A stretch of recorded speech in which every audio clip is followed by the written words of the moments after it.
बोलिए सद्गुरुदेव की जय, परमपिता परमात्मा की जय, अवतारधारी महापुरुषों की जय।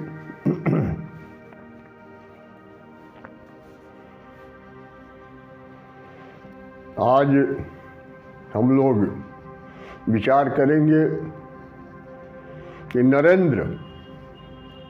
नरेंद्र से विदिशानंद, तब विदिशानंद से विवेकानंद तक का सफर तय करने वाले रामकृष्ण परमहंस देव जी के परम शिष्य, जो सारे विश्व में सनातन धर्म का परचम लहराए, वो विवेकानंद जी अपने जीवनी में एक कहानी की चर्चा करते हैं और कहते हैं कि यही कहानी हमारे जीवन धारा को ही बदल दी और हमारे जीवन पर इसका बहुत गहरा प्रभाव पड़ा। वह कहानी है रखाल दादा की। यह रखाल दादा की कहानी क्या है, आइए इसके ऊपर हम लोग विचार करें। एक विधवा ब्राह्मणी, जिसका एक लड़का था, वह बहुत गरीब थी, बहुत कम जमीन उसके पास थी, जिससे कि केवल नमक रोटी उसका चल जाता था। मन ही मनो सोचती थी कि ब्राह्मणों की मूल पूंजी है विद्या, और यह विद्या विहीन अगर हो जाएगा तब तो यह अनर्थ होगा, उचित नहीं होगा। लेकिन क्षमता थी नहीं वो गुरु दक्षिणा दे करके और इनको पढ़ा सके, विद्या दान दिला सके। अंत में एक बहुत बड़े विद्वान थे, गांव से कुछ दूरी पर, वहां लेकर के अपने बच्चे को गई। बीच रास्ते में कुछ जंगल का इलाका भी पड़ता था,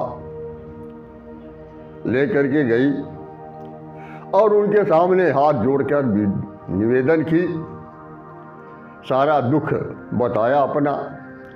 वो तैयार हो गए शिक्षा देने के लिए, कहे कि हम इसे शिक्षा देंगे और किसी भी गुरु दक्षिणा की कोई जरूरत नहीं है।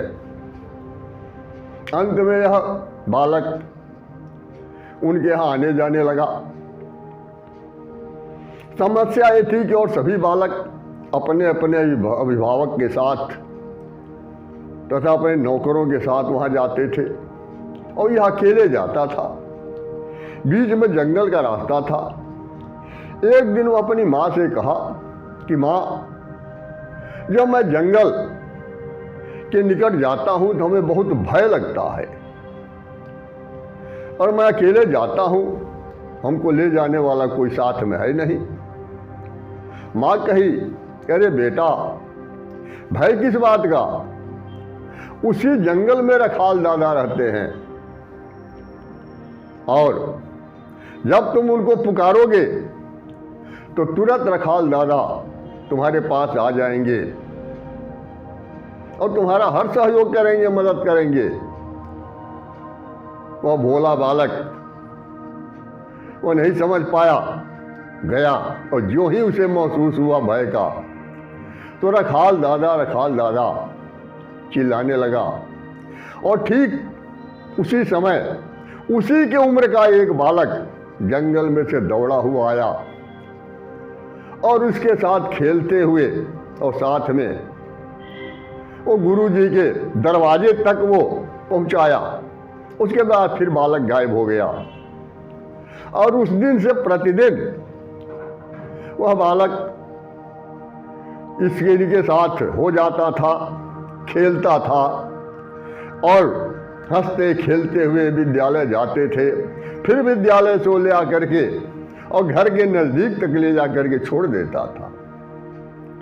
एक दिन गुरुजी के यहाँ कुछ उत्सव था। सभी लड़के अपने अपने घर से उपहार लेकर जा रहे थे। यह भी सोचा अपने मन में, भाई हमको भी गुरुजी को कुछ उपहार ले जा करके देना चाहिए। अपनी माँ से कहा, तो माँ के पास तो कुछ था नहीं, उपहार के रूप में वो बच्चे को दे। कही कि बेटा रखाल दादा से कहना, वो तुम्हें जरूर कुछ ना कुछ उपहार दे देंगे देने के लिए। वही बात हुई, रखाल दादा से वो कहा। और वह बालक जिस दिन उत्सव था, बालक जो ही ये पहुंचे, अपने हाथ में एक छोटी सी बाल्टी लिए हुए दौड़े हुए आया। और इस बाल्टी में बहुत कम दूध, थोड़ा सा दूध था, और ले करके गया। कहा कि ले जाओ, यही ले जा करके और गुरुजी को दे देना। तो यह तो बहुत प्रसन्न था कि हमारे पास भी उपहार देने के लिए कुछ तो मिल गया। और जब वहां गया, गुरुजी के पास गया दिखाने के लिए, तो गुरुजी झुझला गए और हटो यहां से, और डांट करके उसको खदेड़ दिए। वो तो देख रहे हैं कि थोड़ा सा दूध ले करके बाल्टी में आ गया, और मालूम पड़ता है कि बहुत बड़ा उपहार लेकर के आया है। तो कहे नौकरों से कि ले जाओ, इसको खाली कर दो। तो नौकर लेकर के गए और दूध को खाली करने लगे। तो जितना ही वो दूध ढारते थे पात्र में, उतना दूध ज्यों का त्यों हो जाता था। घर के सारे बर्तन भर गए। अब कोई पात्र उनके पास नहीं था जिस पात्र में वो दूध रखा जा सके। अंत में गुरुदेव इस बालक से पूछे कि ये बताओ, ये दूध कौन तुमको दिया? बालक कहा कि ये दूध रखाल दादा हमको दिए हैं। तो गुरुदेव को आश्चर्य हुआ कि क्या तुम्हें रखाल दादा का दर्शन हो गया है? तो कहा कि वो तो रोज हमारे साथ खेलते हैं और रोज हमको यहां दरवाजे तक का छोड़ते हैं, फिर यहां से ले जाते हैं और वहां घर तक छोड़ते हैं। तो कहे कि क्या हमको भी दर्शन करा दोगे? क्या जरूर, क्यों नहीं करा देंगे। तो गुरुदेव उस बालक के साथ गए और वहां जाकर यह बालक चिल्लाने लगा, रखाल दादा, रखाल दादा। लेकिन रखाल दादा नहीं आए सामने। बालक कहा कि आज अंतिम बार मैं पुकार रहा हूं, यह हमारी प्रतिष्ठा का सवाल है। न तो गुरुदेव यही कहेंगे कि झूठा आदमी है। तो एक बार केवल आकर के दर्शन दे दो, और आज के बाद से मैं फिर कभी जीवन में तुमको नहीं पुकारूंगा। तब तक वो जंगल से आवाज आई कि मैं तो हर क्षण तुम्हारे साथ हूं, एक पल के लिए भी तुमसे अलग नहीं हूं। लेकिन तुम्हारे गुरुदेव के पास अभी अहंकार है विद्या का, और जब तक अहंकार रहेगा तब तक वो हमारा दर्शन नहीं कर पाएंगे। हमारे दर्शन के लिए तो सहज भाव में आना पड़ेगा, और जब तक सहज भाव में कोई नहीं आएगा हमारा दर्शन वो नहीं प्राप्त कर सकता है। इसी पर कबीरदास जी कहते हैं, प्रभु तुम साचे मन के मीता, प्रभु तुम साचे मन के मीता, प्रभु तुम साचे मन के मीता, साचे मन के मीता, ओ प्रभु तुम साचे मन के मीता। कब सेवरी काशी गई पढ़ने, कब सेवरी काशी गई पढ़ने, कब पढ़ी वह गीता, कब पढ़ी वह गीता। झूठे बेर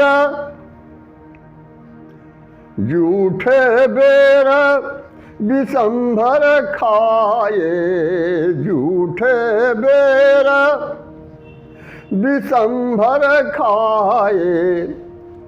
अरे मन ही के परतीता, मन ही के परतीता हो प्रभु तुम, साचे मन के मीता। प्रभु तुम साचे मन के मीता। कहते हैं कि सेवरी जो एक भिलनी की लड़की थी, और सेवरी कि जहां विवाह की तैयारी हो रही थी, दरवाजे पर जब वो पशुओं को देखी, जानवरों को पूछी, कह रही है जानवर काहे लिए बंधे हैं। घर वाले बताए कि तुम्हारा विवाह है और उसी में इन जानवरों को मार करके और स्वादिष्ट भोजन बनेगा, जो भी आएंगे बाराती उनके स्वागत के लिए। एक झटके में सेवरी सोचने लगी कि इस विवाह से क्या फायदा, क्या मतलब, जिसमें इतने जानवरों की हत्या हो। वो सोचने लगी और तुरंत घर छोड़ करके वो निकल गई अनजाने रास्ते पर। और उस अनजान रास्ते पर सोचते हुए, चिंतन करते हुए बढ़ती चली जा रही है, और अंत में मतंग ऋषि के आश्रम के निकट पहुंच गई। और वहां जाकर के देखी एक गुफा था, उसमें जाकर के छिप कर रहने लगी। जब रात होती थी तब वह सेवरी बाहर निकलती थी और जाकर के मतंग ऋषि के आश्रम पर जाने वाले रास्ते को झाड़ू लगा करके बिल्कुल साफ कर देती थी। अंदर भी जाकर के साफ कर देती, साफ सुथरा करके, और फिर चली जाती थी। सभी लोग ये परेशान थे कि आखिर ये कौन है जो हम लोगों को उठने के पहले आता है और आ करके और चारों तरफ की सफाई करके फिर चला जाता है।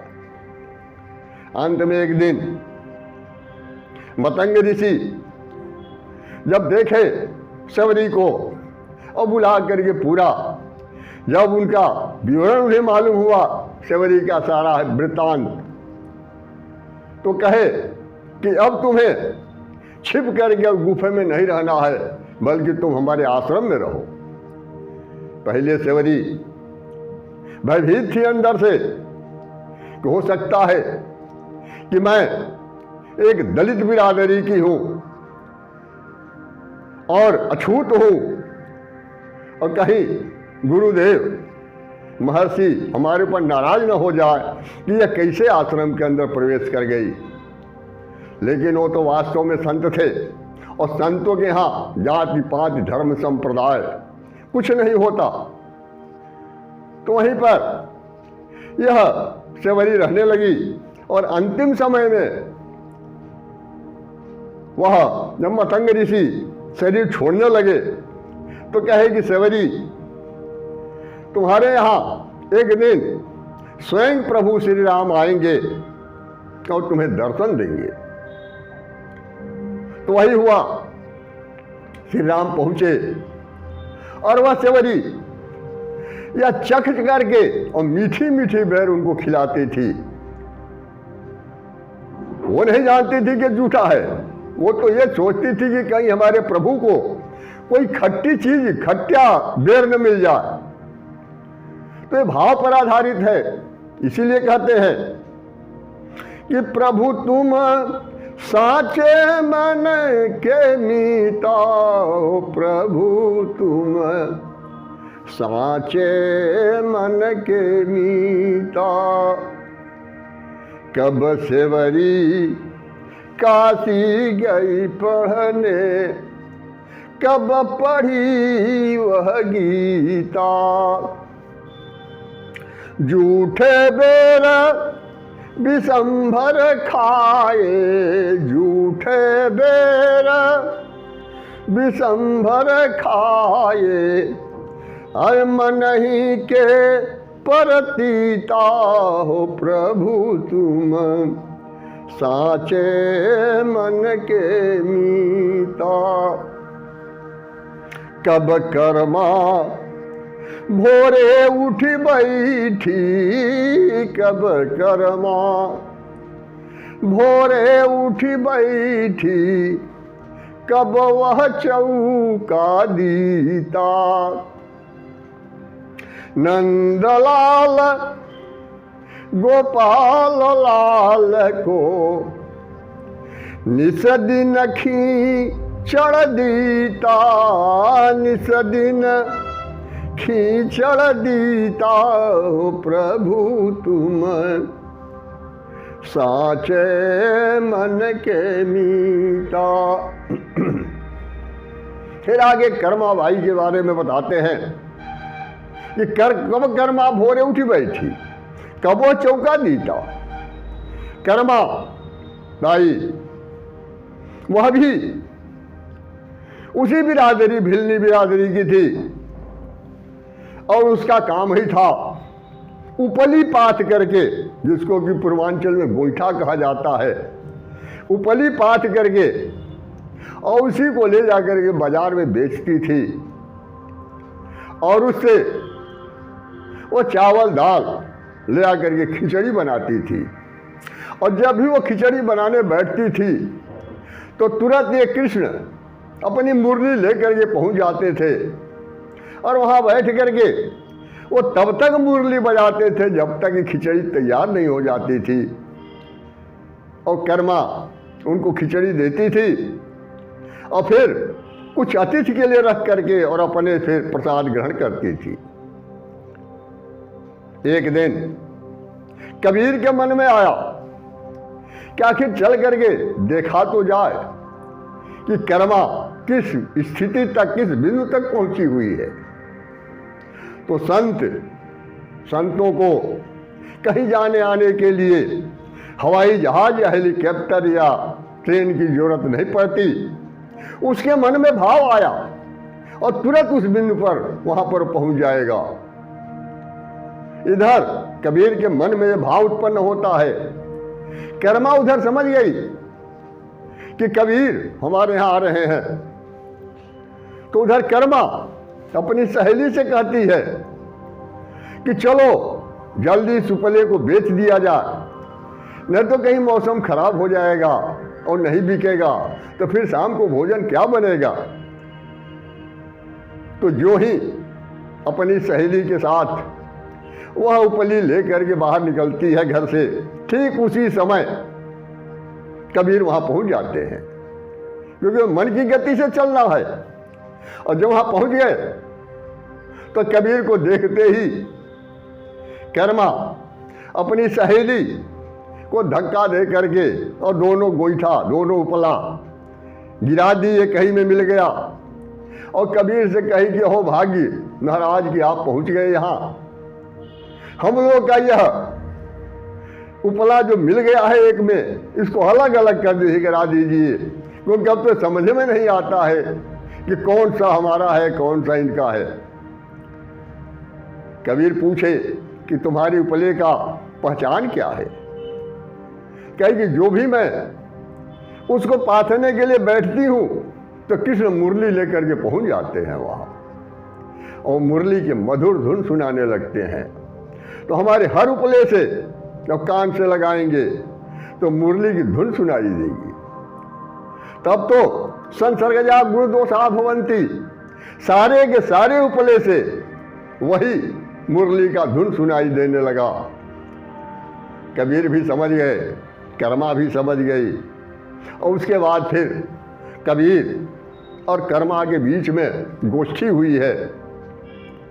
तो वही कहते हैं कि कब कर्मा भोरे उठी बैठी, कब कर्मा भोरे उठी बैठी, कब वह चौका दीता। नंदलाल गोपाल लाल को, नंदलाल गोपाल लाल को, निस दिन खींचड़ दीता। ओ प्रभु तुम साचे मन के मीता।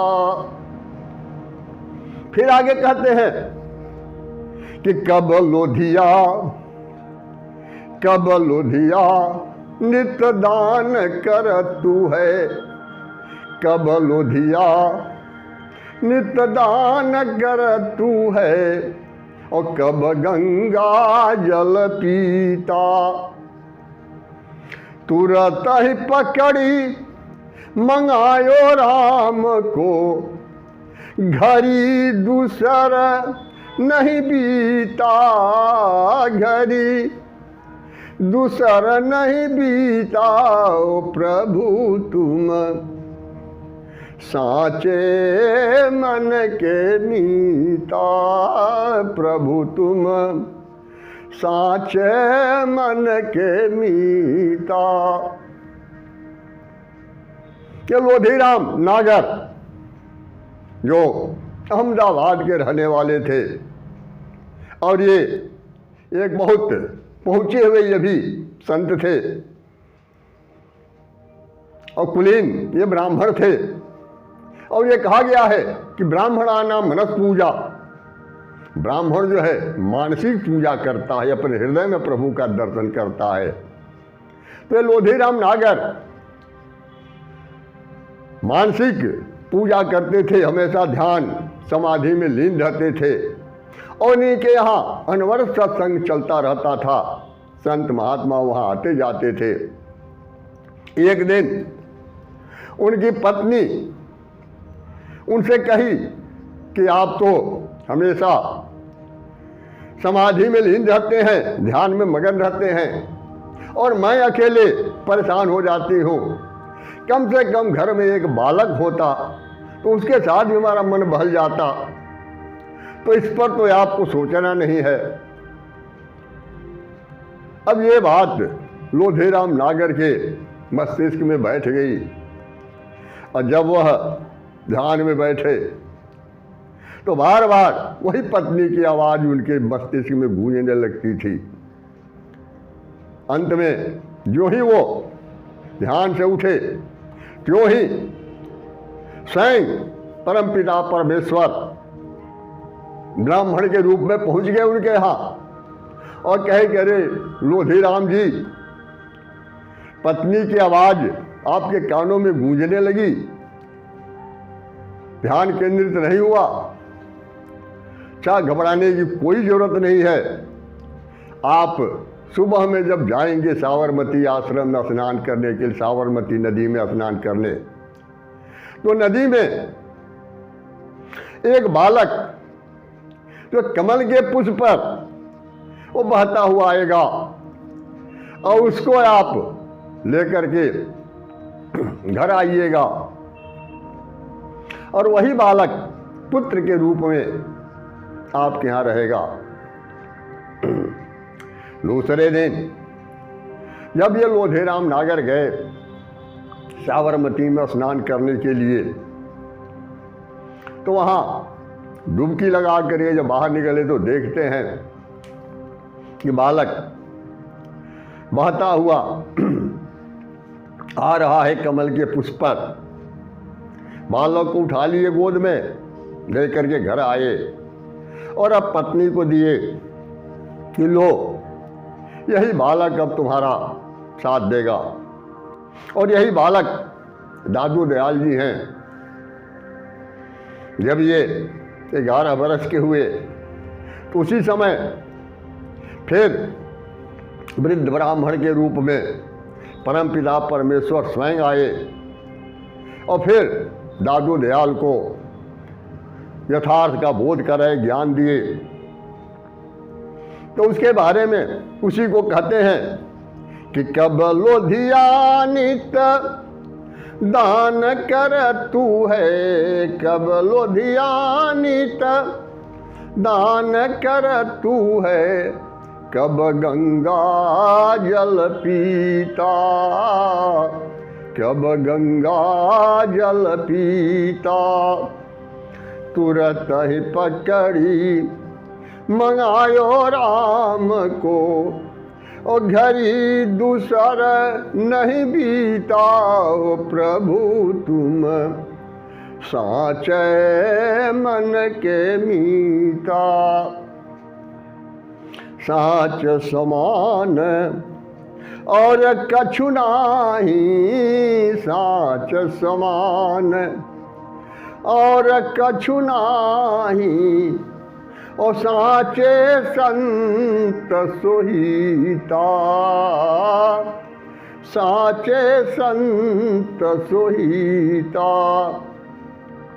कहे कबीर सुनो भाई साधो, कहे कबीर सुनो भाई साधो। साच सकल जग जीता, साच सकल जग जीता। हो प्रभु तुम साचे मन के मीता, प्रभु तुम साचे मन के मीता। ओम बोलिए सद्गुरुदेव की जय, परमपिता परमात्मा की जय, अवतारधारी महापुरुषों की जय। ज्ञानी को, ध्यानी को, गुप्त को, प्रकट को, सकल संत समाज को सत्य नाम साहेब।